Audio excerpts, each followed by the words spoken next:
This podcast is sponsored by Pocket Hose.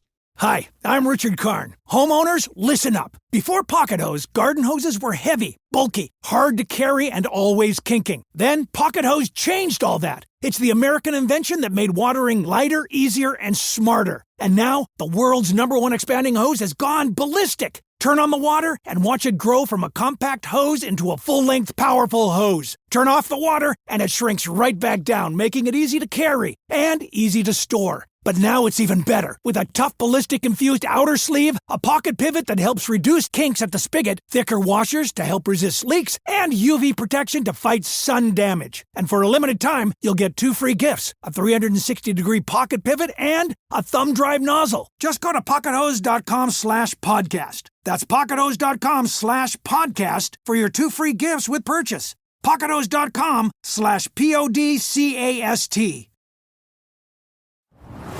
This podcast is part of the Neverland Network, where faith meets video games, movies, and fun. Find more shows like this at neverlandpodcast.com.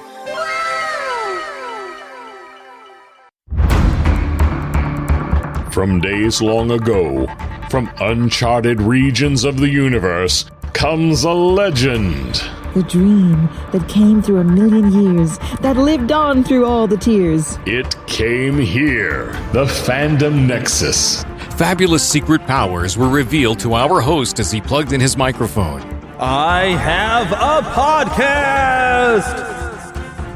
Here he is, your Spider-Pan, Jeremy.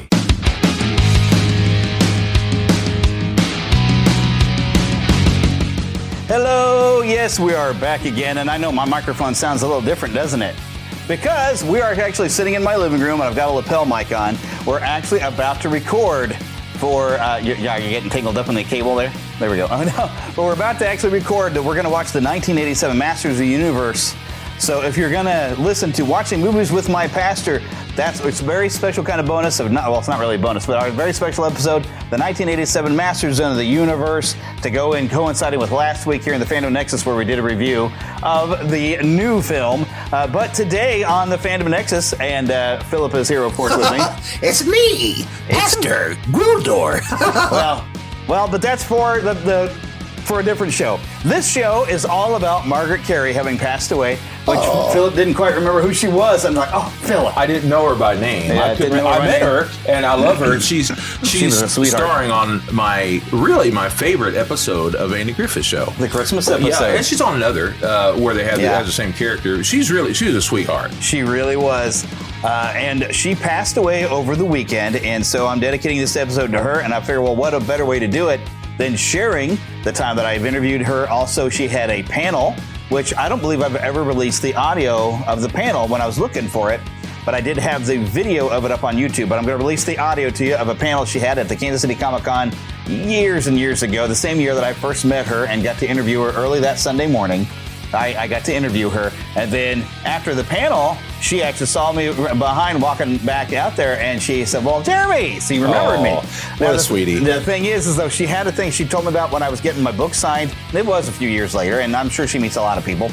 But she told me that she does have a memory thing where sometimes she goes to bed at night and she forgot everything that happened that previous day. Well, that happens. So, when you get older, but she had memory problems, so she didn't really remember me the other time I met her, and got her book and got it signed and all that kind of fun stuff. And she reminded me an awful lot of his microphone, so that's what the clicking and popping is. She reminded me an awful lot of my grandmother and the ladies of that generation. They were outstanding, and I just absolutely loved them. They were a great generation, really the generation of World War II. Yeah. And I just loved them for that. And I'll never be able to forget those wonderful ladies, and I appreciate them so much. And if by chance, and I'm sure they're from a different generation, but if you have your grandmother around still, treat her with love and compassion and kindness. Appreciate every moment you have them, because, man, one day they won't be there. One day they won't be there. So always show love and kindness to them, because you never know. Yep. And you know what? While I'm in here, I should probably go ahead and mention Dubby, which if you go to neverlandpodcast.com, you'll find the big link there, the big thing for Dubby. Dubby, if you happen to play a lot of video games and you want to have a chance to get some energy, but you don't want to get the jitters or anything, you need some good, healthy energy, so you don't want all that caffeine, Dubby has all kinds of different flavors. It's a powder you just mix with water. You got everything you want on there, and I get a little kickback if you go use that link right there at neverlandpodcast.com. That website is the home of all of the Neverland network of podcasts. And Philip is trying to get this thing figured out. I'm trying to get to where he has a bit more wire on There's a knot. I apologize. Okay, well, it's not a knot. Hell, well, I'll fix him up before we start recording the next one. But without further ado, I'm going to pass you over to Margaret Kerry for the rest of the show. All right, Neverlanders. We're here standing with Margaret Kerry, Tinkerbell herself. Hello. Hello. I'm so happy to meet you. The Neverlanders broadcast. Yeah, Neverland podcast. So it's appropriate. I had to talk to you. Oh, well, of course. You know, it's so interesting. When I do my research or talk to people, they ask me questions. There are many, many people who spell Neverland for 2 words. But I happen to have the original book by James M. Barrie with me, and he spells it 1 word. Mm-hmm. And every once in a while he says Never Neverland. Exactly. Just every once in a while. So that's your lesson for today, everybody. And buy a good hardcover. I got a hardcover for about $10 at a Barnes & Noble, if I can speak English. That is a very priced thing. It's a very nice hardcover, so it's worth having. Classic books are always worth reading. Absolutely, and it's lovely to hold a leather-covered book in your hand. You feel so swell elegant. It's like, look, I'm reading sophisticated literature now. That's right. Even though I've probably been through the book more times on audiobook, I kept checking it out of the library. I used to work in an office. Oh. And so I'd listen to it. And well, do you remember that in the book, if people haven't read it, they may not know, that all the Lost Boys were taller than Peter Pan? Yeah, because they described him about 6 years old. Yes. Still has his baby teeth. Yes, and the other thing was that Peter could never figure out what twins were, and he wouldn't let any of the boys tell him because the rules were that none of them could know things that he didn't know. Right. Otherwise, they were out of there. I thought that was so funny. Yeah, and my wife actually quotes the book at me when I would say, "Oh, look how well I did at this." She'd say, "Oh, the wonderfulness of me," which Peter says out like 10 times throughout the book. Well, of course, and he's right. Mm-hmm. He's absolutely. We forget that he can be a little bit manipulative. Yeah. And I did over 600 cartoons, voiceovers. Wow. The Clutch Cargo, The Three Stooges, The Space Angel for television. They're still running. And so I speak different dialects and have several different voices. My goodness. And so one of the things that I do here at Comic-Con and do at Disneyland when I'm asked to, is I read from the book, actual scenes, and then I do the voice of Wendy, you know. Oh, Peter. Are you going to do that tomorrow at the panel? I am. Oh, I'm okay. I am. I'm totally going to be here. And then Peter's, well, my name is Peter Pan. And what do you mean? Yeah, that's all. Just Peter Pan. And then, of course, Tinkerbell. She's a little different than that. Yep. So I do the different voices and I read the scenes. Oh, my goodness. Yes, I have a lovely time. I did that in front of 2 major audiences at the Ronald Reagan Presidential Library. Oh, my gosh. If you can believe. Wow. I got a standing ovation. But James M. Barrie will always get a standing ovation. Yeah. Well, it's good stuff. It's good books. I'm still trying to find, because I guess there's a second book, Peter and Wendy, and I never find it anywhere. It's my understanding that Peter and Wendy was the title that he gave the first book, and then it got changed. However, it's very muddy. At least my deep research. I like Wikipedia. Yes, I like Wikipedia. I'm sorry, Just folks. not always accurate, but it's close enough. Yeah, close enough. If you get into other research, I mean, they take 4 pages to tell you that he was actually born on the 5th block over on the 3rd house, up on the 2nd floor on the 9th. I mean, you say, I really don't need to know that. Well, except for Walt Disney, I do have to know that because, he's got one of his childhood homes is actually here on Bellefontaine. I went over there, I took some pictures of it, and I actually hosted a panel at Planet Comic-Con this year. I had some people from the museum in Marceline come down. We talked about his time in Marceline. Have you ever gotten to visit up there in Marceline, now that I think about it? No, but they have visited me several times when they've come to town, with the shows, and so I've gotten to know them quite well. It's a beautiful museum. You got to go sometime. I missed going on the Carolwood Pacific. That is the railroad that Walt Disney started. That was the name of his railroad in his backyard. And so there is an organization, Roger Brogy, and they piled, anyone can join it. It's just a wonderful idea. But they piled everybody on a train, about 4 years ago, and they went to Marceline on a special coach, and they had a 4th of July party there. And I was doing another show, so I couldn't go. Actually, just a couple of weeks ago, they had some Disney Legends that were like the original Club 55 cast members there. They love having Disney Legends visit, and they'll let you do a program. There you go. You can sell some more books. It really is amazing. Walt Disney is amazing. We were just talking about this project here that I'm backing, which is Thank You, Walt Disney, which to me is so important because, and we were joking about it, but it's true, that Walt Disney changed the world. He changes, I don't care where it is. I don't think if anyone has ever seen a movie, they've seen a Walt Disney movie, I don't ever think that one of their kids will ever let them kill a mouse. Right. You're not going to kill that, are you, Daddy? No, Daddy, no, he's so cute. What? He's so cute. Walt Disney says so. And he changed our direction of the way that we feel about animals. We do. I remember, I'm so old. I was born in 1929, and I caused the Depression. Oh, yes, I did. You're laughing. But it went right downhill from there. So I went to work when I was 4. Wow.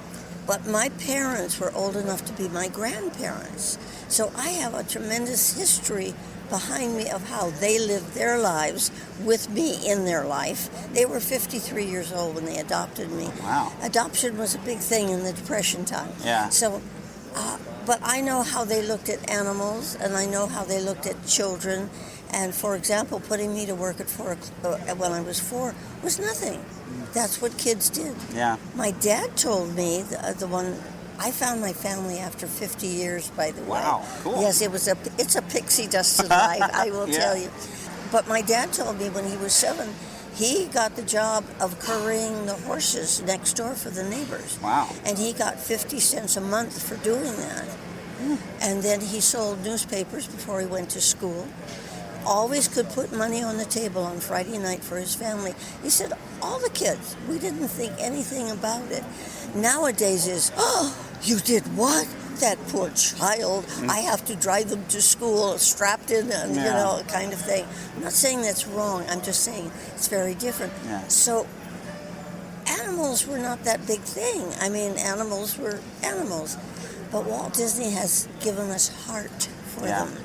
And Mark Davis, of course, who designed Thumper and Flower, and who did the greatest animals, but he did the females mostly for Disney, but he did great animals. He just gave them heart. Yeah. And I think that that's what Walt Disney has done. He's given the world the opportunity to say, I have heart for other people and other things. So getting his building done here, and getting the Thank You Walt Disney organization, getting places where kids could come and learn animation, can learn about him. I think it's fabulous. Yeah, because we're losing that art of hand-drawn anything. Everything is so computerized now that. Well, you will be happy to know that every day I live in Glendale, I drive by the 2 great big huge buildings that are all dedicated to hand-drawn. Awesome. Yes. And I go, wow. It's right at Imagineering at the Creative Campus. I could walk over. Actually, and ABC News is, I can walk over there. And on the other way, I have to drive over because it's 2 miles to Disney Studios. So I'm right in the middle of that. Fun place to be. Oh, it's wonderful. So how has faith played a part in your life? Faith has been very, very important because as a child, I grew up. I was at dancing school. I was at school. I was doing my homework. My parents were on either side of me when I went any place. I had no friends. And I was yearning for something else. And my mother told me when I was 18, she walked into my room and said, "You may now date." And turned around and said, what? Because if you were a child actor then, and I think it's probably true now, you never looked at the opposite gender. Because that meant that maybe they wouldn't hire you. You were no longer a child actor. Oh. You know? Like, oh, wait, you've grown up now. And in one of the scenes, I tell the story in my book, with the Eddie Cantor movie, I was there with Dick Humphreys, who was my sort of love interest, sort of, you could... And the director, Gordon Douglas, wanted us to flirt with each other. I have to tell you, we worked and worked. We didn't know what flirting was. He was quite disgusted with us. So when you see the movie, it's two people sort of looking coyly, over our shoulder. But so I said to June Wilson, who was the dance stand-in for Joan Davis on the movie, where do you find boys? I wouldn't know what to do with them if I found them, but at least I could know where they were. She said, you come with me to Hollywood Presbyterian Church on Wednesday night at Christian Endeavor. We got them.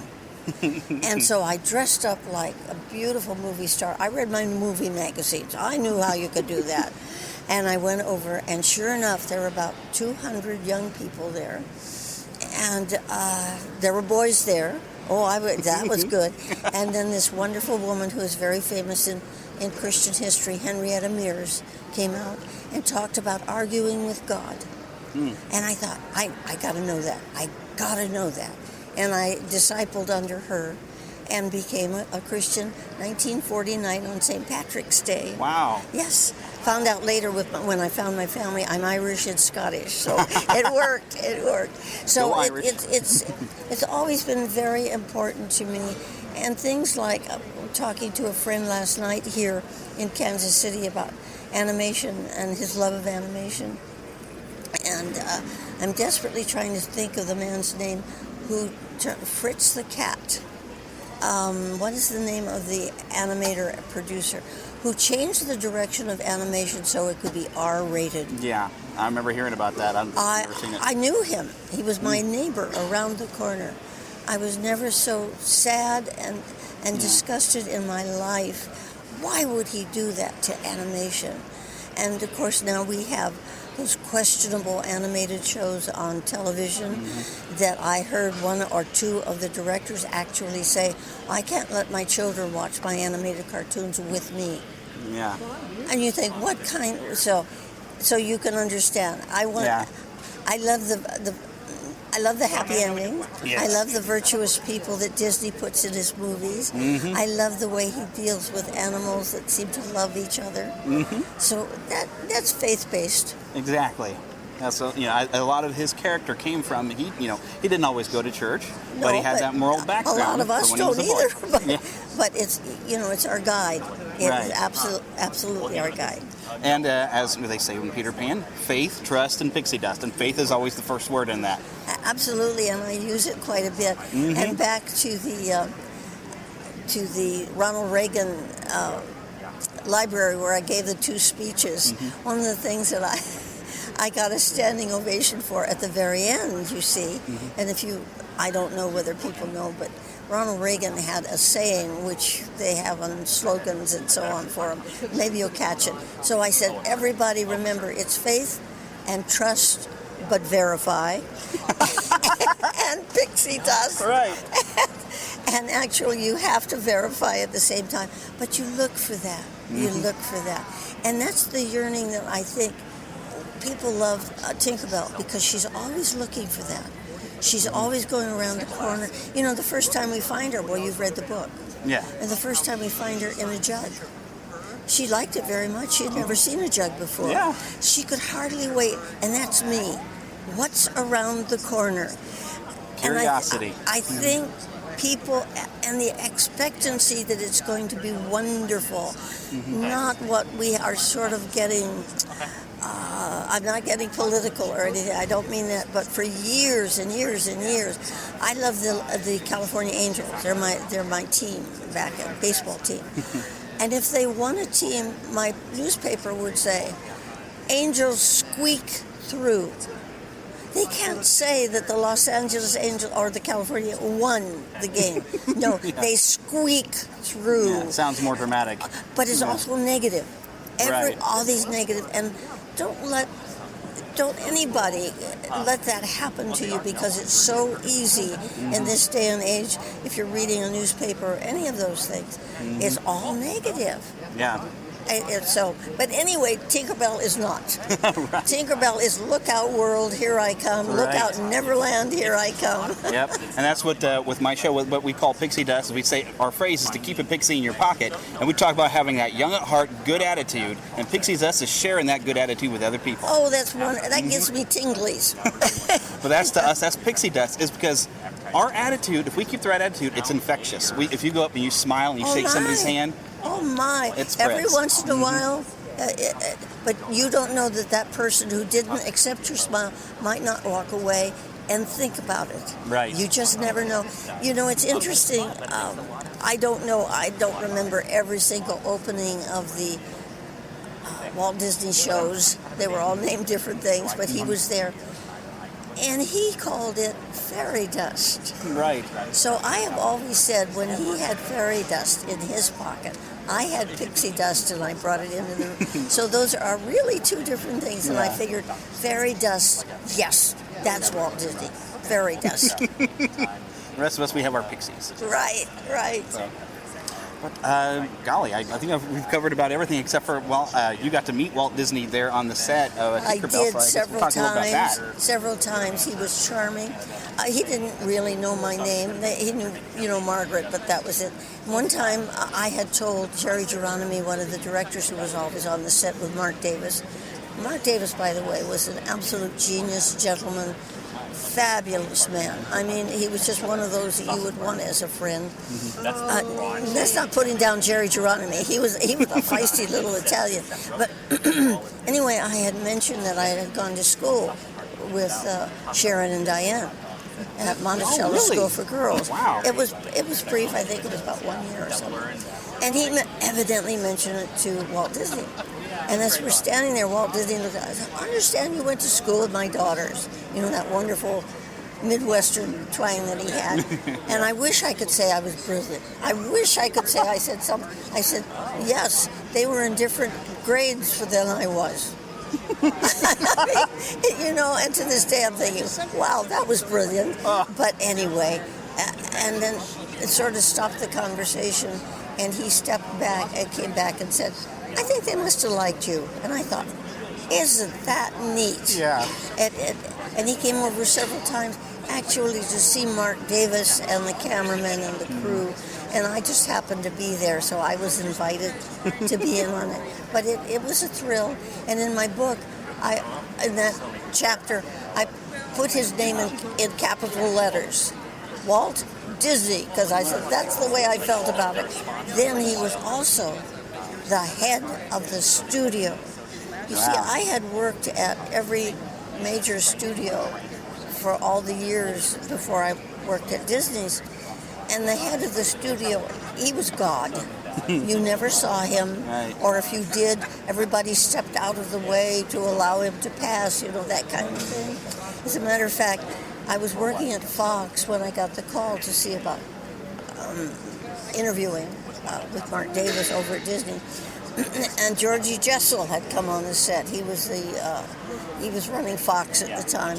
I swear to you, he had an entourage around him. Wow. He was shorter than I was. But I thought there were 6 trumpeters in front of it in uniform. It felt like that. And a dancer who was right behind me said, are we supposed to curtsy? But you did. You had that feeling. Yeah. And here I was talking to the head of the studio. And it was about the third time that I realized, let's back up. The third time. Not only is the head of the studio that I'm chatting with, he's Walt Disney. Right. But I wasn't too fast on the uptake. And that kind of stuff. Because they were guys. They had stuff to talk about, And here's this little thing standing over here in her bathing suit and her cover-up. I would never meet him unless I had my little jacket cover-up over it. Yeah, those were the days when it was Mr. Davis, Mr. Disney, Mr. whatever. Yeah, modesty and respect. Exactly. Yeah. There was nothing wrong with it either. Right. Anybody. It was pretty great. I talked to Catherine Beaumont about it too. And said, did you ever feel uncomfortable there of the things that you were doing, all male crew and rough and ready and so on and so forth? She said, no, it was absolutely, Mark David or any of the directors would not put up with it. I felt very protected, is what she said. Helene Stanley was a friend of mine who fortunately died young, but she did, what princess was it? She did a beautiful job, but she told me the same thing. She said it was really wonderful to go on the set and not worry about, because she was cute as a bug, just adorable. And we all sort of felt that, and I'm walking around in a one-piece bathing suit. So. Yeah. Oh, so what was it like? I got to ask, of course, about the Lone Ranger. I've never watched much of the TV show, but I love old radio shows. Oh, I do too. I'm crazy about it. Especially there's a Christmas episode I check out of the library every year of the Lone Ranger. I love it.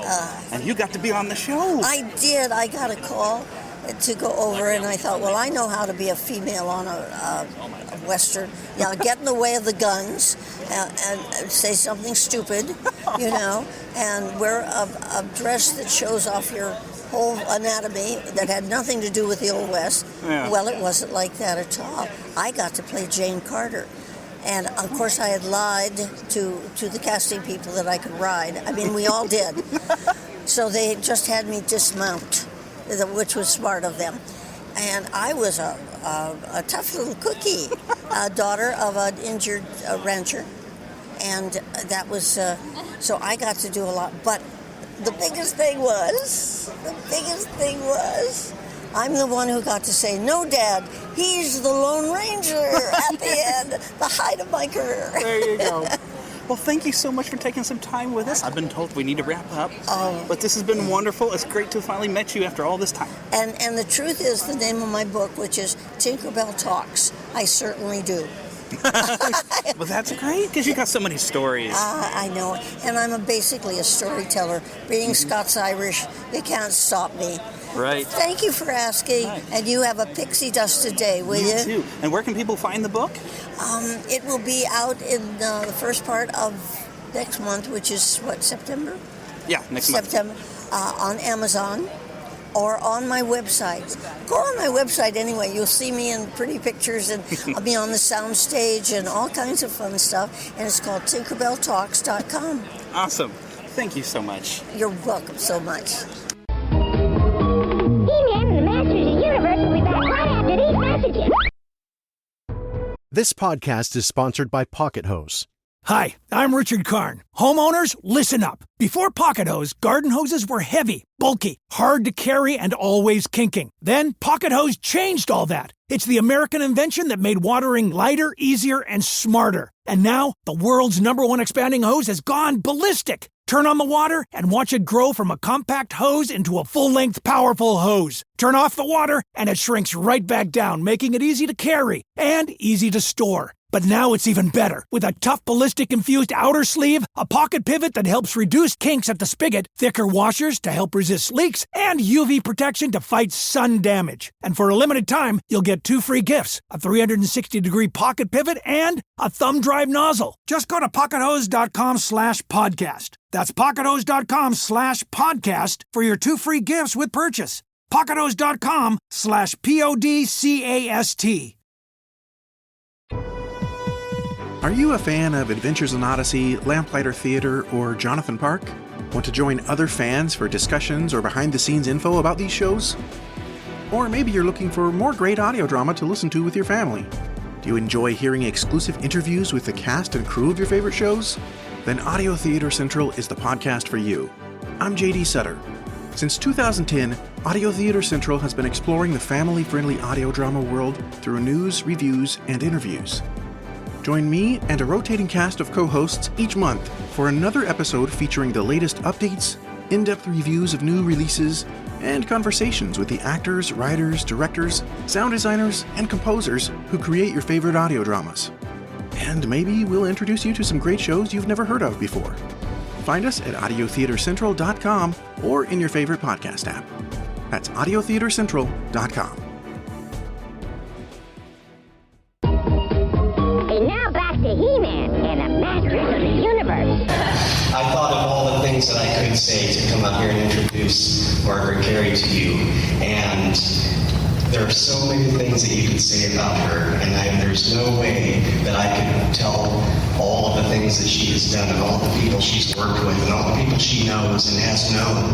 There's no way that I can do that. She can tell those stories so much better than I can. But what I need you to know is she is the original model for Tinkerbell from the 1953 Peter Pan through the Walt Disney Company.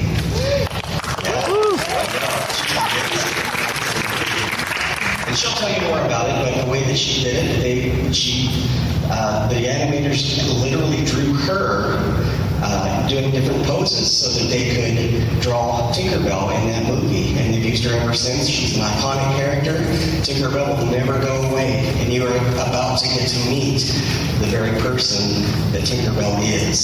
So, boys and girls, please welcome Margaret Kerry.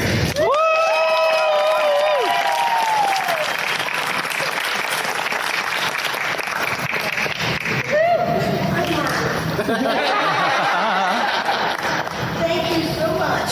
Isn't she beautiful? Yes. Hey. I brought 2 books that are very, very important for my talk. And this sweet lady, I know her real name, but we'll call her Tinkerbell, is putting it down, and we're going to get ready in just a minute while I put the microphone where it belongs. Thank you, dear heart. Okay, a lovely hand of applause to this lady.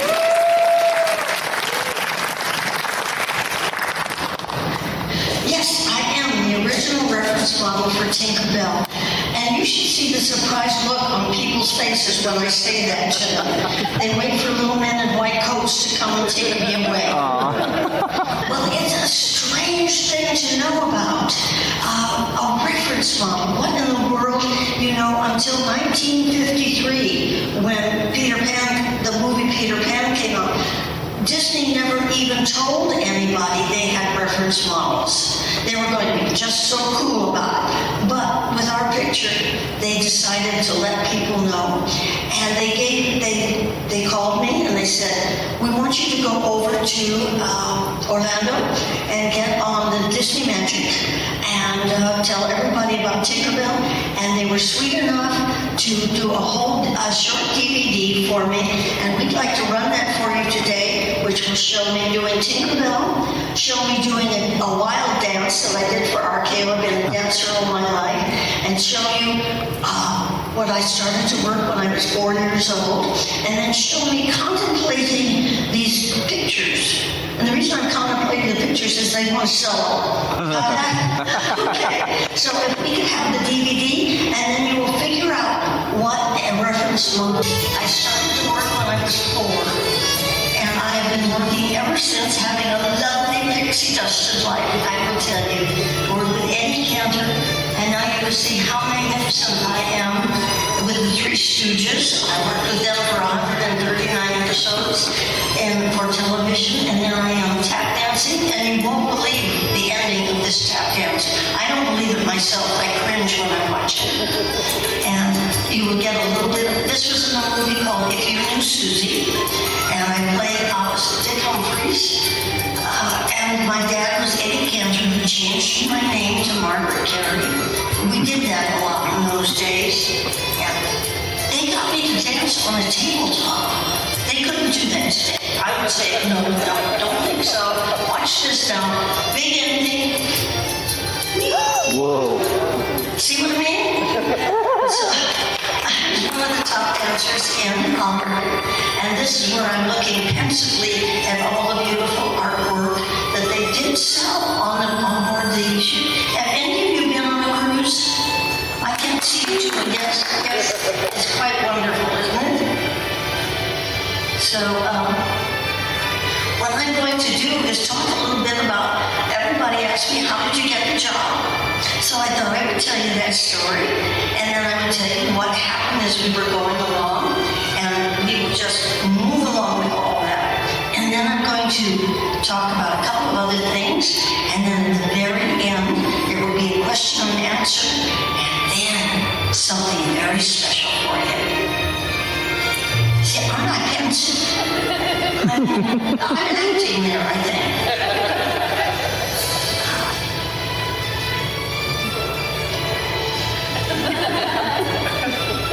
that's even better. Yes. I forget what it looks like because I don't see it quite often anymore. But I'm there. I go around the world. I sign autographs for Disney and for Tinkerbell. Excuse me.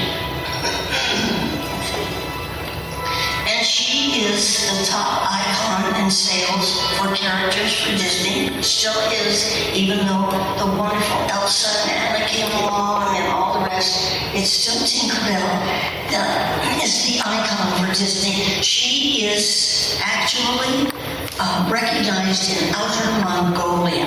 That's how famous she is. And I think that's a little bit of me too at the same time.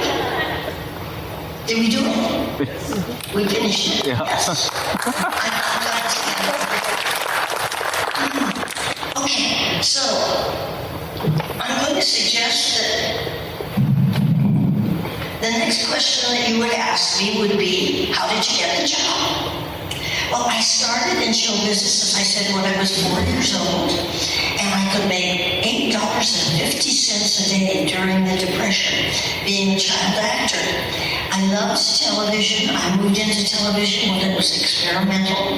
I did 37 major motion pictures, and I got a call from an agent who said, get over to Disney.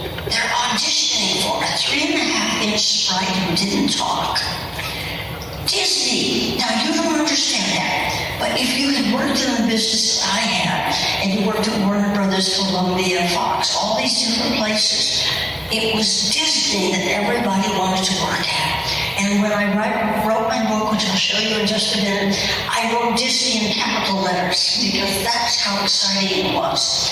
So the question was, I'm to go see a fellow named Mark Davis over at Disney Studios in Burbank. Well, question is, how do you audition for you don't have a script, you don't have anything, you've got to show what you can do. So here's what I did. I put together to a 45 record. Do any of you remember the ones with the big holes? Yeah.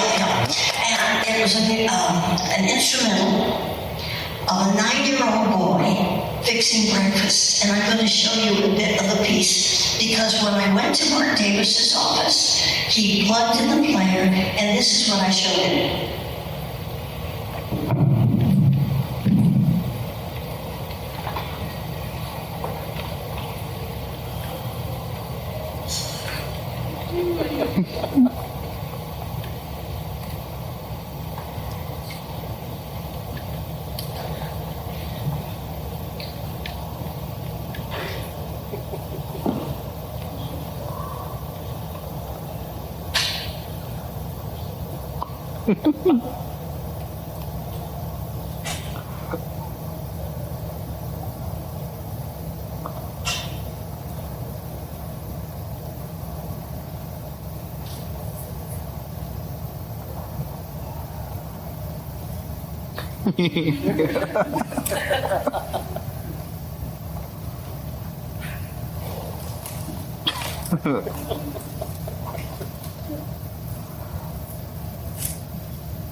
Mark Davis was smiling, and Jerry Geronimi, who was the director, one of the directors of Peter Pan, was smiling.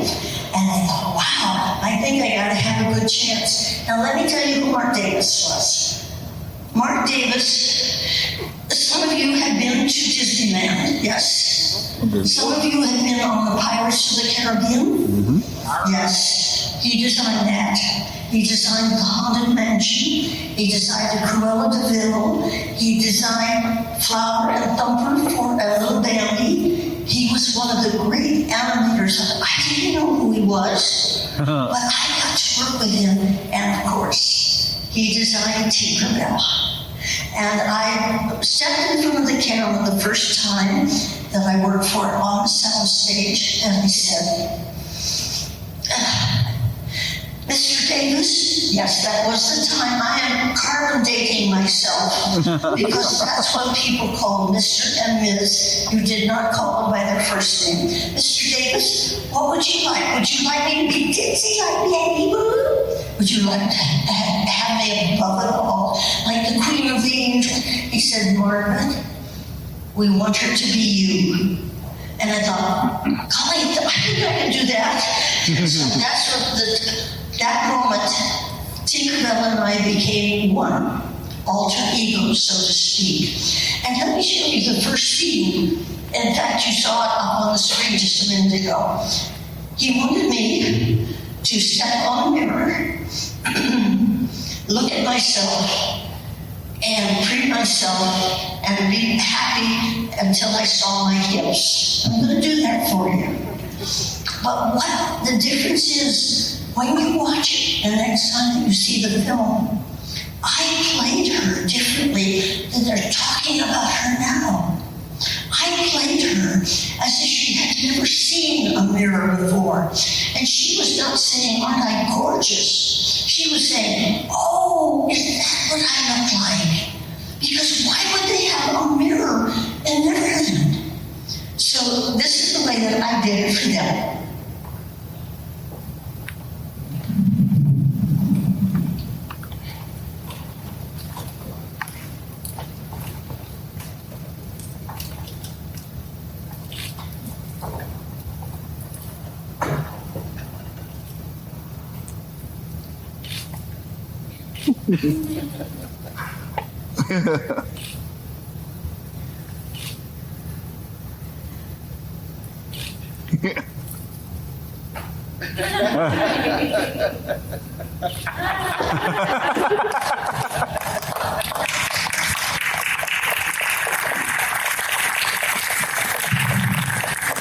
Now, there has been a rumor for quite some time that the model for Tinkerbell was Marilyn Monroe.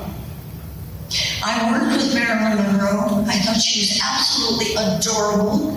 I would do anything for her. She was beautiful. She took your breath away. She was everything that they said. Couldn't have been sweeter. But the problem with Marilyn, and as far as I know, she never interviewed for it. She was under contract at Fox at the time. And so the problem, even if they asked for Marilyn, was that she wasn't a dancer. I don't know if you ever noticed with Tinkerbell, because we put all these things together, but when you're working a movie, it is amazing the little details that make the difference. And let me show you the difference of a person walking or Tinkerbell walking, okay?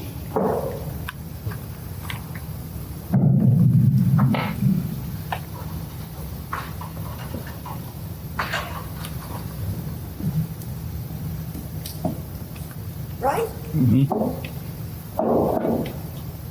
Tinkerbell.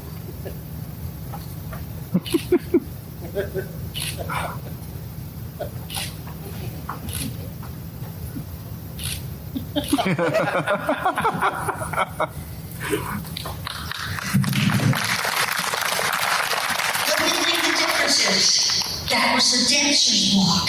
If any of you have taken any ballet lessons, you know that ballet goes from heel to toe. And it makes it very smooth and pretty. And Marilyn didn't know that until much later in her life. So you can tell them, nah, nah, nah, nah, nah, nah. Marilyn did not do it. Okay, so that's how I worked for 9 months on that movie. Now, at the same time, it was the time when you worked in a whole bunch of other stuff. I was doing a network show for ABC with Charlie Reynolds. I was doing my own show locally, Channel 13. I was doing radio shows at the same time.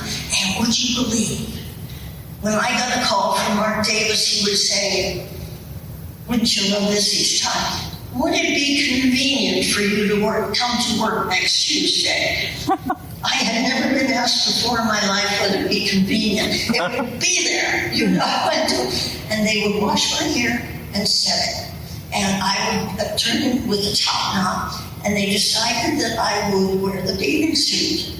Because why make a costume in a one-piece bathing suit worked very well? Many years later, I was having lunch with Mark and his wife Alice. Oh, I'm going to digress. I'm really good at digression, so stick with me. Alice designed most of the costumes for Snow World. She also designed and had made the costumes for Pirates of the Caribbean. Wonderful lady, wonderful designer. So we're sitting there, and I said something dumb or stupid or whatever it was, and I had more fun. And Mark Davis leaned across Alice and said, "You're still Tinkerbell after all these years." And I said, "Mark, I think that's the sweetest thing that you've ever said to me, except for maybe, would it be convenient to come to work next time?" So actually, I didn't find out until much later in my life that people were looking for Tinkerbell and wanted to know about her. It was a new thing that was happening. Now, you all are used to gatherings like this. We did not have gatherings like this at all. We had little clubs that you would go to and you would talk. And of course, Disney has been wonderful to me. I live in Glendale, and on that side, it's 1 mile to Disney Studios. On that side, it's 1.5 miles to Imagineering. Right over there is DreamWorks. Right behind me is Warner Brothers. Over there is Nickelodeon. Beyond that is Cartoon Network, is BBC. ABC News helicopter flies over my house. So I'm very, very used to being in the middle of everything, whether I was under contract to them or not. They've been very, very sweet to me. And I've had a lovely time. Well, I had an even lovelier time happen.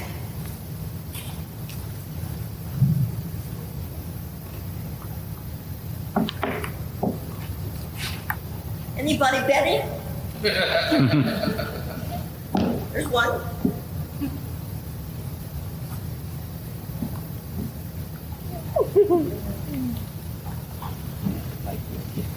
And the reason that I put those shoes on, because the next thing that they asked me to do, I couldn't wear shoes. I couldn't wear socks. As a matter of fact, they bound my feet together. They called me and asked me to do the red-headed mermaid in the lagoon. And I don't know if you remember my line that I had in it, which was, "We just wanted to drown her." And I found out that after all the work that I had done in front of the camera, that voiceover work was absolutely perfect. You didn't have to learn lines, you didn't have to put on makeup, you didn't have to fix your hair or wear a costume, you didn't have to get to work at 8 o'clock in the morning. This was for me. So that's why I put them back on, because that's what I did. After the mermaid and doing, do any of you know Rocky and Bullwinkle, the show? Hey. Jimmy Foray was the other model for the dark-haired mermaid, and we all decided that that was the best way to go, and Jimmy made the same decision to do voiceover at the same time that I did. I'm going to ask what time it is. Where are you? 2:25. He's on the phone? 2:25. 2:25. Thanks so much. I want to get you out of here on time and tell you all these brilliant stories. I don't want you to miss them. So anyway, I went ahead and did voiceovers, which was a wonderful thing. I worked, as I said, with the Three Stooges. I have about 48 different voices and about 21 different dialects that I do, and worked for mostly non-union groups, but it was great fun. The whole idea of doing a dialect today is sort of politically incorrect. So I'm going to do some for you in a couple of minutes, so don't tell anybody, please. Okay, I think we'll just have fun and remember the old days, that sort of thing. I did over 600 cartoons, on which I must have recorded maybe 800 1,000 different characters. And how you did that was, do any of you know the Andy Griffith Show? Yeah. Well, I did 2 of those, and I'm going up to Mount Airy at the last week of September, where we turned it into Mayberry Days. And one of my dearest friends was Hal Smith, who was the Otis Campbell on the show. You remember the drunk who kept putting himself in jail? Well, he also did all the voices with me, and we would stand and look at each other, and we would say things like, he would say, I have to do a German voice here.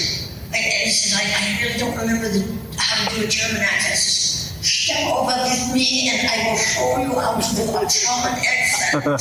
So we would go and I would tell you, and within a minute and a half, he was doing the German accent just fine. And the next week, he said, I said, I have to do a Jewish accent. He says, listen, my darling, you just come with me and I will show you how to use all the phlegm that you have in your voice. So that's how we learned to do all of those accents. Now, none of them were true, because if you have a real accent, you really can't understand it. So what they want is close to it that can be identified with it. So I thought I would simply have fun and tell you a couple of stories with accents, okay? Okay. All right. That works. Anyway, this one is about Kathleen. And Kathleen came over from Ireland, and she wants to find herself a man, but in the meantime, she has to get some work. So she goes to work for this family, and she's the cook and the housekeeper.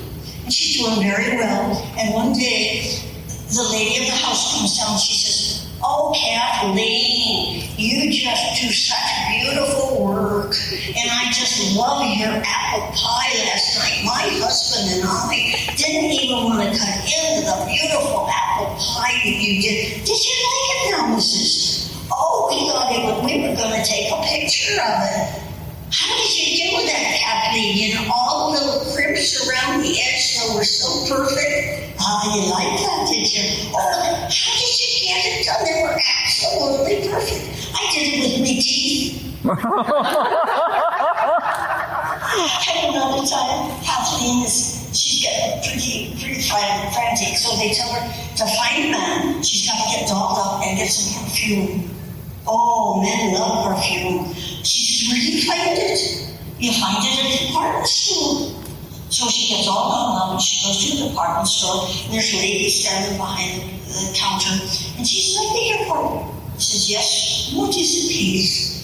And you have perfume here? Yes, we do. What kind of perfume do you have?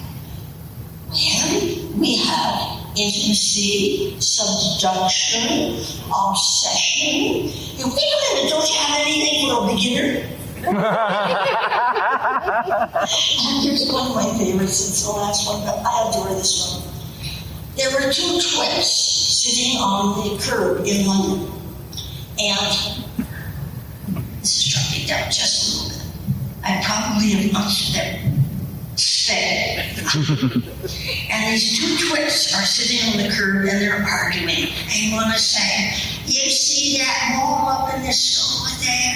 That's the moon. And the other one says, no, it's not. That's the sun. He says, no, it's not. It's the moon. It's the sun. These 2 buffoons sit there and argue, and they look up the street. And a dowager duchess is walking down with her jewelry and a cane. She's coming for him. One says, no, I'll ask your ladyship, she'll know. So he pops up and he says, begging your pardon, your ladyship. And she says, yes, what is it? And he says, you see that round thing up in the sky? Yes, I do. What about it? Is that the sun or the moon? How should I know? I don't live around here.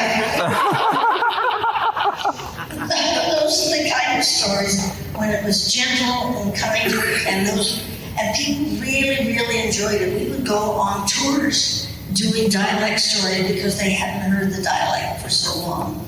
Never wear spangles, you get stuck. Awesome. You see where the time is? 2:31. Thank you. Okay. Some of you came to my table. Are any of you there? Somebody? Where are you? Do you remember that one of the things that I asked you was about your name? How important your name is. Well, I'm going to get a tiny bit serious because I'm going to talk about my funny book, but I picked the serious part. How clever of me. Names are so important. My names have been Margaret Lorraine McCarty, Peggy Lorraine Robb, Peggy Lynch, Kathy Carter, Margaret Kerry Brown, Margaret Kerry Wilcox. Wow. And you know, I still felt like I was looking for my name because, like some of you, I was adopted. And the name of my book is Tinkerbell Talks, Tales of a Pixie Dust's Life. And let me tell you a little scene that happened with me. I was 54. For 50 years, I didn't know my family. And I had produced a 15-minute show for the state of California on earthquake prevention. And through that, met a lady who was helping people find their birth mother. And so I went to see her, told her what I knew, and that I thought my mother had died in childbirth. I was only 3.5 at the time when I was adopted. And so she said, well, let me see what I can do. She called me up a month later and she said, how would you like to talk to your baby brother? I went, wow, my baby brother, kind of thing. And she says, her mother was buried in a cemetery in Glendale. And I went over one day. And I thought, I'm never going to find it. I'm never going to find my family. Well, I walked up to the lady and said, she said, when was your mother interred? And I told her, 1933, July 13th. And she went and got a file. And out of that file, just like a movie, you know, the camera comes in, the music, a little piece of paper dropped to the counter. And she said, oh, someone named M.A. McGee came back and bought a headstone for your mother's grave 11 years later. I said, oh, no, yes, and not only that, M.A. McGee lived a block away on Bruce Avenue. I said, can I write that down? So I went to see my mother's grave and it said, Nellie Henderson McCarty. My mother's name was Eleanor Mary McCarty. Wait a minute, something's wrong there. And then I thought, no, a McGee. Somebody would know a McGee, M-A-G-E-E, in Glendale. Because Glendale is such a wonderful town. No one in their right mind would ever leave. They just wouldn't. So I tore a piece out of a directory, a phone directory. That's when we had them hanging on the phone. And I went home and I finally called the first one, dialed M-A-G-E-E, and there was no answer. I dialed the second one and there was a busy signal. I dialed the third one and I heard, hello. And I said, I'm looking for M.A. McGee who lived on Bruce Avenue. And she said, I'm Mildred McGee and I lived on Bruce Avenue. And I said, did you buy a headstone for my mother, Nellie Henderson McCarty? And she said, Nellie was my older sister. Margaret Lorraine, is this you? She remembered me from when I was 3.5.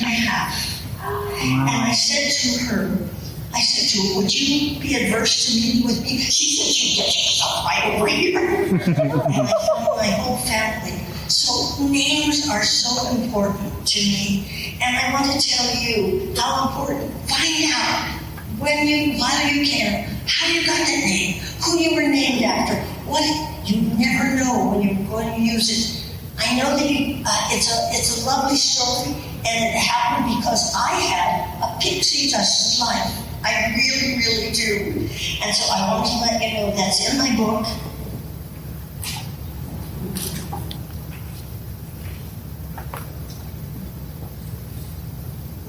which will be out in about the second week in September. And that's what it's called, Tales of a Dixie Dusty Life. Everything about Tinkerbell in it and all my life. And working with the Andy Griffith Show, working with Funkadelic and doing an animation for them. And all the things that I have done, I think you might enjoy it. And over at my table is a piece of paper. You can write out your name and your address, and we will let you know.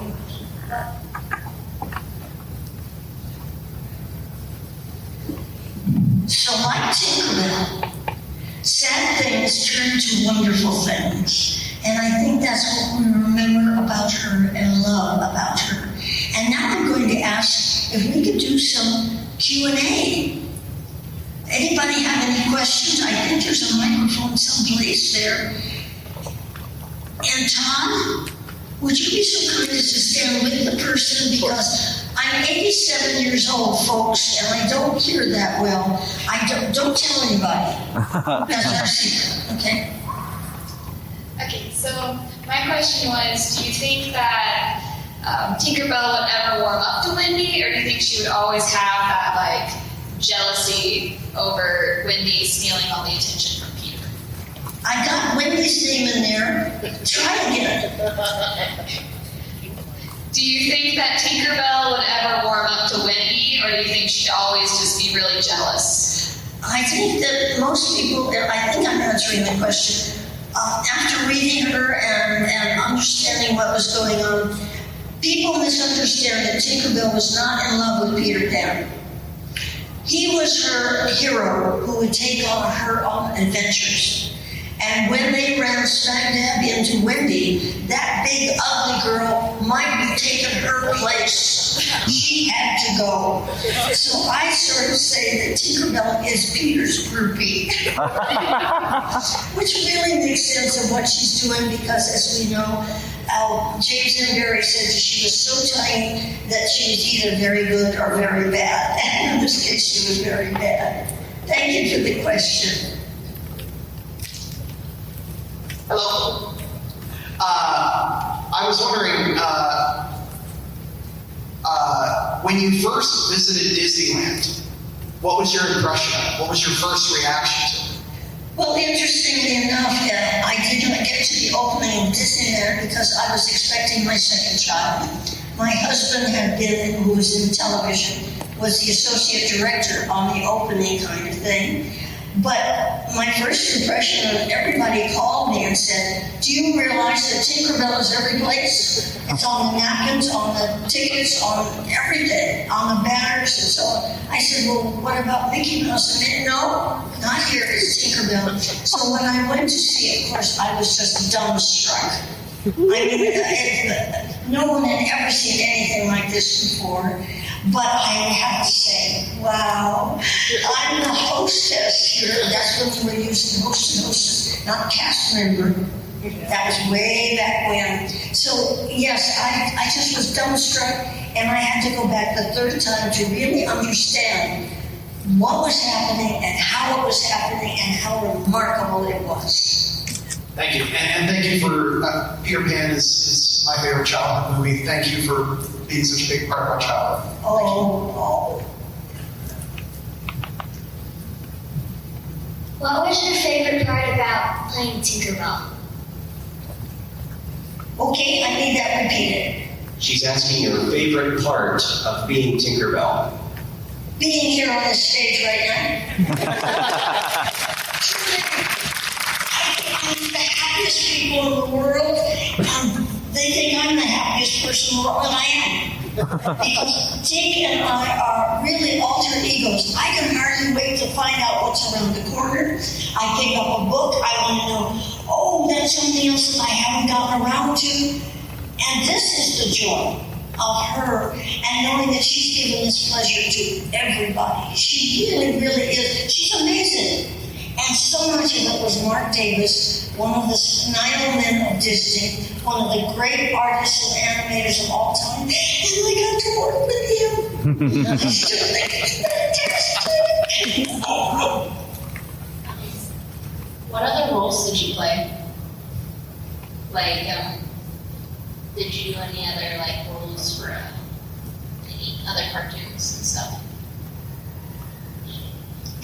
clue. I can't. She's asking what other characters you have played besides Tinkerbell. Well, the Red-Headed Mermaid was one. In Clutch Cargo, I played 297 episodes for television, and I played 8 or 9 different characters in each one, including one I'll never forget was a camel. That was interesting. I also did in another one with Captain Fandom a penguin, and then I was Secret Agent X with a patch over my eye, and then a newborn baby. One of my favorites was, oh yes, I'm going to get you Mo and Larry and Curly Joe. You just come into my house and let me show you around, won't you, dearie? So I did the witches. And those kind of characters, great fun. They really were. Thank you for asking. Okay, so my question is, when did you get to know what Tinkerbell looked like? Oh, the first day that I walked into Mark Davis's office, what they do is they put all the big sheets that they've sketched around the room and try this character doing this, that, and the other. And so I walked in and here they were. You know, it was wonderful to see. By the way, I love this story too because it happened that same luncheon when he said, "You're still Tinkerbell." I said, tell her, baby, you just don't want to stay put, do you? Okay, I said to Mark Davis, do you realize that she's the only really iconic character who shows her underpants? And Mark Davis answered, he said, did you notice they're always clean? But she is. She's the only one, and he drew her that way. Hello. Hello. Well, with all these new movies, these new Tinkerbell movies, obviously the very first Peter Pan and Tinkerbell is always going to be the best one. But other than that, which other of these Tinkerbells have you liked so far with all the other Tinkerbell movies? What do you think of them? Well, people ask me about the 7 movies that they made on the CGI, and I'll tell you, we keep secrets here, right? Okay, you're not going to tell anybody, I don't hear will. You already promised that. It's just amazing to me. I never thought of Tinkerbell living in a room. I never thought of her going to work 9 to 5, and I never thought of her being a supervisor. Again, having a supervisor. But the movies are so charming and so adorable. And the interesting part, if you really know what they were made for, they teach a lesson, each one of them, very, very subtly. Do you remember when she broke the wand? I've forgotten the name of the movie, and it scattered all over, and she had to go searching for it, and Terrence came and helped her. The lesson for that was, good friends never turn their back on them. And all 7 had these wonderful ones, and of course the last one, where she finds a sister that she doesn't know she had, that sort of touched me.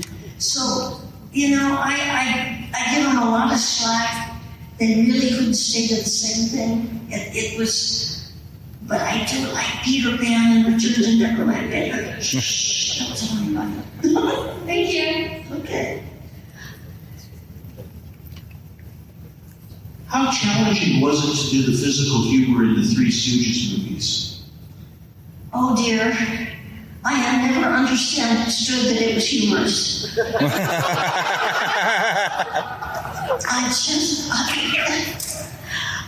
By the way, they were wonderful people to work with. They were amazing people to work with. And Ron Howard's wife and Larry Fine's wife ran the whole shebang. And if Mrs. Howard thought that they were taking too long for us to record this scene or whatever, she'd say, Mo, it's getting close to lunch. And he'd say, yes, darling, and we would record it like that. They were all dear people. And interestingly enough, if Mo Howard combed his hair back, and we went out to lunch together. Hardly anybody recognized him. I found that interesting. But I never found hitting people or any of those things was funny. But, you know, I'm a girl. What can I tell you? I think that that's about all that I have time for the Q&A. Oh, there's one more. Okay, I see it. Yeah. I see it. What was your favorite role to play other than Tinkerbell? Would you say it again?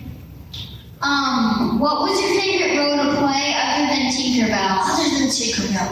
Oh, good question. I have no answer. I really don't. Every role that an actor does is a favorite role at that moment. It's true. They tell you that. Tinkerbell, of course, has lingered and lingered because she gives such joy to everybody, and people yearn for it. As a matter of fact, I'm going to do something right now that will tell you about that, and I think it's about, yes, I can just do it. I want everybody, if they would, to stand up and stretch.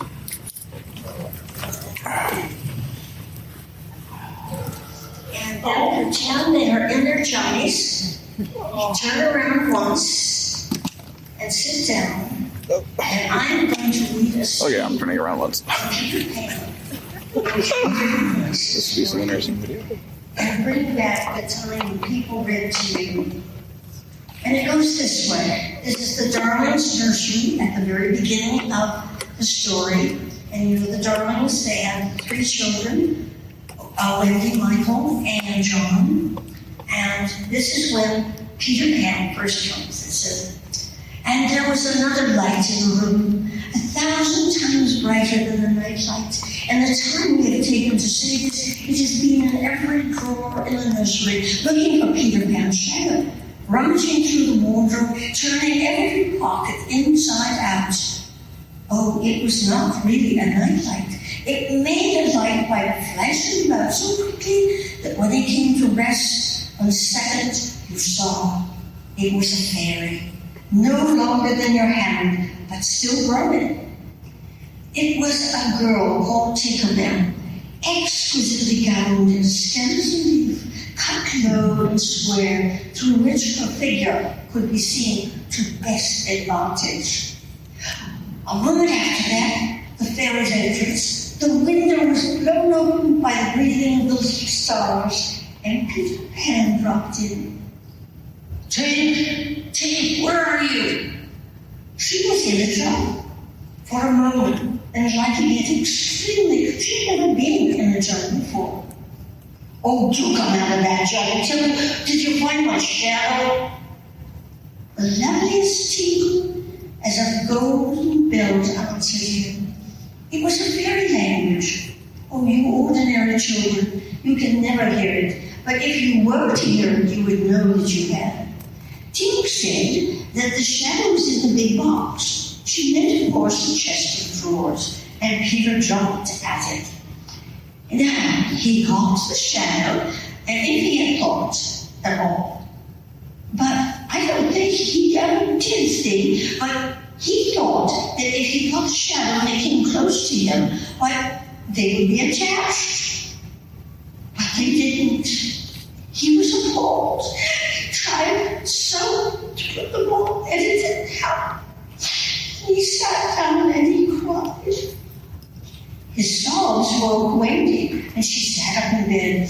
She began to long to see a stranger crying on the nursery floor. She was only pleasantly interested. Boy, why are you crying? Peter could be exceedingly polite, and he leapt up and bowed beautifully. What's your name? Wendy, Moira, Angela, Dorothy. What is your name? Peter Pan. Is that all? Oh, yes. Oh, I'm so sorry. Oh, it doesn't matter. Where do you live? Second story on the right, straight on till morning. How old are you, Peter? Oh, I don't know. I was quite young. Wendy, I remember away with the daily one. Yep. It was because I heard mother and father talking about what I was going to be when I became a man, and I don't ever want to become a man. I always want to be a little boy and have fun. So I ran away to Kensington Gardens and lived for a long time among the fairies. Peter! You know fairies? Oh, how delightful. You see, when the first baby laughed for the first time, its laugh broke into 1,000 pieces, and they all went skipping about, and that was the beginning of the fairies. So you see, there ought to be one fairy for every boy and every girl. Ought to be? Isn't there? No. You see, children know so much now. They still don't believe in fairies, and every time a child says, I don't believe in fairies, the fairy drops dead. Really, he thought, they had talked enough of fairies, and it struck him that Tinkerbell had been kept very quiet. I can't think where she's going. Peter? Peter, you don't mean that there's a fairy in this room? Well, she was here just now. You don't hear her, do you?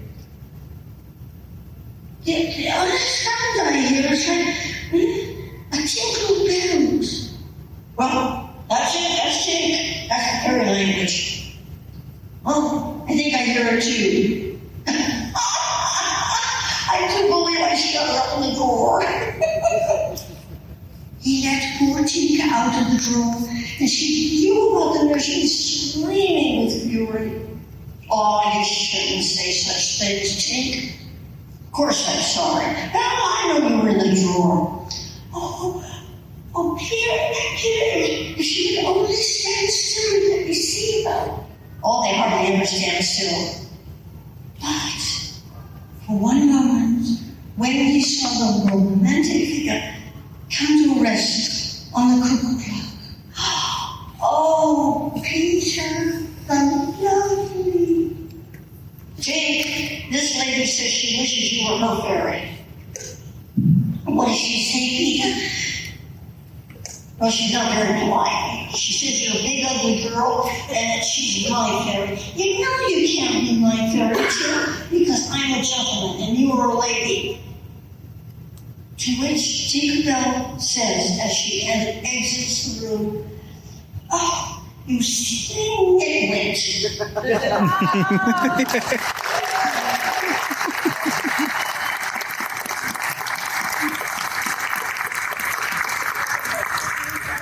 Caught up a little bit with Tinkerbell and through Disney. And one of the reasons that I am here, we talked about names, is Disney's name.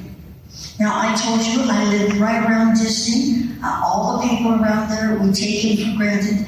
But many of you do not know that Walt Disney got his start right here in Kansas City. That is so huge. Mm-hmm. That is huge. And the dear lady who was Alice, the first one, she lived here. She was a dear friend of mine. She told about the theater where Walt Disney found her, where she was doing a commercial for, I think it was Renegade Bread. And he said, we're going to do a cartoon, a combination. We're going to do a live girl with cartoons of animals all around. She's going to react. And we think you're the one. And he didn't have enough money to have a place to shoot. And Virginia said the first one was filmed in her house here in Kansas City. Mm-hmm. That was the one that sold. And on top of that, she said, you know where I was tucked in the bedroom? And that was my bedroom. And those were my pajamas that I was tucked in. And I said, Virginia, the amazing thing to me is that you were directed by Walt Disney. She said, not only that, his brother ran the camera. And that was how he started right here in Kansas City. There's an organization that is called Thank You, Walt Disney. They have a table here. I want you to find out about it. It is so vital for you to know. This is huge, ladies and gentlemen, for your city and for your area around here. People should come here, should see the building where he started with lapograms, and you're the ones that can do it. So please, if you would make a little promise to Tinkerbell that you would go to that table and at least find out about it, because that's why I'm here. They brought me here along with Matt, who does the, what's the name of the group that we're, Comic-Con. But that's what I want you to know. I want you to take it in that you're a Kansas Cityan, I guess that's what they call it, and you can claim Walt Disney, the start of that huge career, a man who changed the world. Okay? And so I need you to do one more thing. You finish this now. You know that what's coming up. I'm going to say faith, trust, and then you give me the rest of it, okay? So it's faith and trust and... Pixie dust! Pixie dust! I love it. Thank you so much.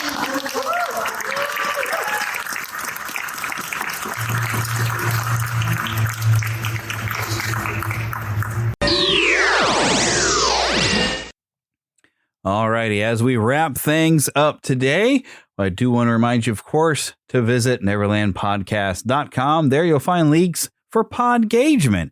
Podgagement is a fantastic service. If you haven't have a podcast, that is Daniel J. Lewis's company. If you haven't have a podcast, he's got all the tools you need to succeed. And of course, you will also find links for W, as we mentioned before, and also how to get over to join the Neverlanders or our Patreon or even Red Circle, which is right in your show notes. At Red Circle, you can get an exclusive membership through Patreon or through Red Circle, where you can get an ad-free version of the episode, except for the ads, of course, that I read for you. And if this show has been a part of your life over the last 12 years and you want to help keep us going, just feel free to join our Patreon. Even $5 a month will help me keep the lights on and maybe work through some bigger projects. But we do want to thank Karen Kennedy, Ricky Pope of Christian Nerds Unite, and Darren Wilhite of the Will Height and Wall Show for helping me out with the introduction. Want to remind you once again to listen to the Watching Movies with My Pastor. As I'm recording this, we are past when Philip and I sat and watched the 1987 Masters of the Universe. That episode will be coming out very soon. Don't forget to email us, podcast@neverlandpodcast.com. Follow us on X or Twitter, NeverlandPcast. On Facebook, you can find the Fandom Nexus. That's a fan page, a like page. Our Facebook group where you can interact is under Neverland Podcast. Don't forget also, we have the Fandom Gamer over on YouTube, and a lot of other channels are also on YouTube as well. If you search for the Fandom Nexus or the Spider Pain, you can find my own personal YouTube channel. No copyright infringement is intended, and copyright is held by the respective owners. Content is shared for review and commentary purposes under fair use license. And now, get lost in an adventure, and I'll see you next time.